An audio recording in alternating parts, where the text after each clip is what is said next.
Okay, so today what I really wanted to do is I wanted to talk about my honest thoughts on current retro gaming. This has been on my mind for a long time now, and I really want to discuss this topic.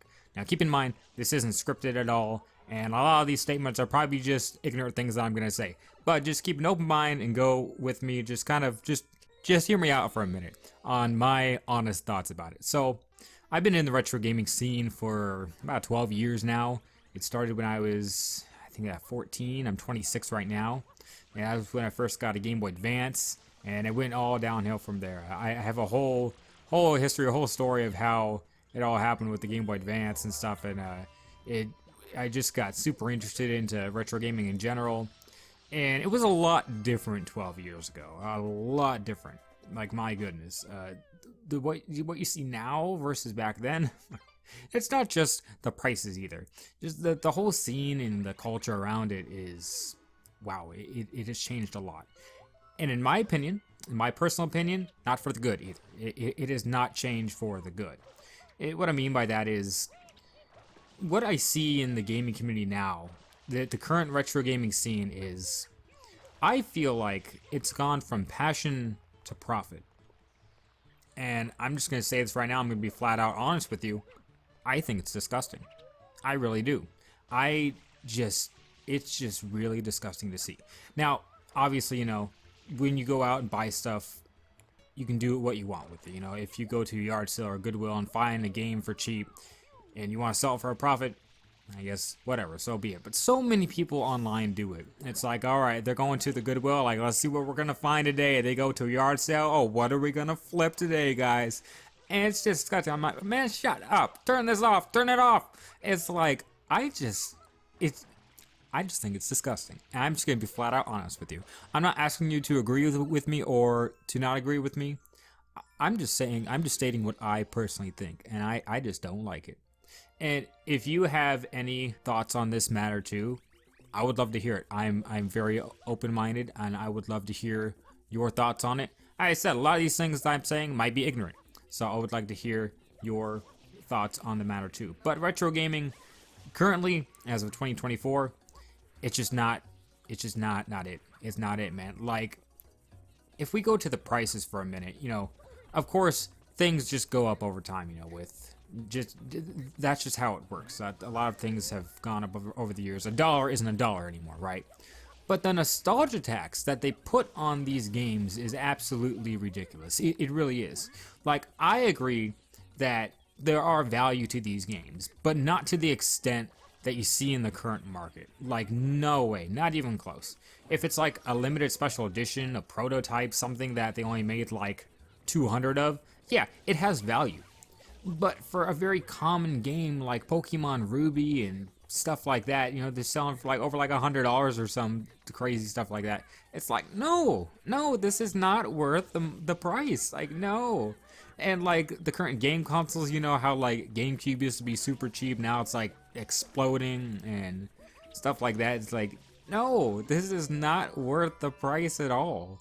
It sucks because a lot of these people are just normal people wanting to relive their childhood or something from their past, but there's so much nostalgia tax on these things that's like, it's really hard to buy.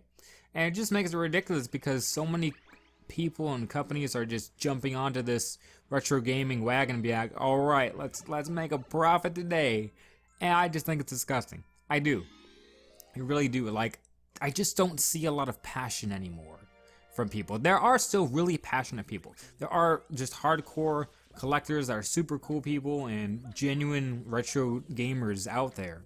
But it just ain't it, bro. It just ain't it anymore. It's not it, man.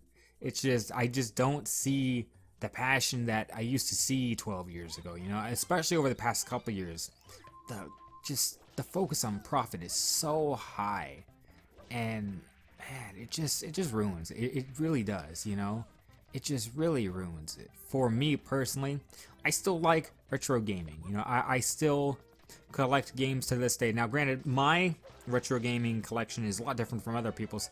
I'm in what I would say a niche category where I collect Japanese retro games. Not just Japanese retro games, retro Japanese stuff in general. Magazines and games and laser discs and stuff like that. Like I collect anything that's retro Japanese, right? But my whole gaming collection is imports. It's all imports. And even those are getting expensive too, which they used to never be expensive. Never. Like, no one ever bought imports. The only people who bought imports were people like me or like speedrunners. Like, that's it. But I mean, I saw this guy a while ago on Facebook, and he's like, alright, I just got back from Japan and I brought back some bangers. And he shows off this boxed Japanese N64 with a couple of games. You want like $300 for this? I'm like, no, ain't no way. For one, this thing only plays Japanese games. Now, granted, it's super easy to get past that. But for the general market, a lot of people are probably aren't going to want to mess with it. And, you know, two, like, that price is ridiculous. Absolutely absurd. Like, no, the stuff he was showing, man, you could get that for like a half the price he was asking. It's ridiculous. My goodness. And it's like, I saw an article the other day online on the internet. I was like, oh my god. It went something like, that retro game in the back of your cupboard board you forgot about could be worth millions. And I was like, what is this? It was... I'm choking right now over just the absurdity. You can hear I'm choking right now. My goodness, like, I could not believe it. It's the current retro gaming scene is whack. It is wild. Like, genuinely, it is wild. And that's really all I have to say. From passion to profit, retro gaming 2024. Those are my honest thoughts on current retro gaming scene. Of course, I still love retro gaming. I constantly collect games and stuff, but as far as the scene goes right now, I just think it's disgusting and kind of toxic. But if you have any thoughts on it, let me know. I'd love to hear about it. So guys, see you guys back here with another video. See you guys then.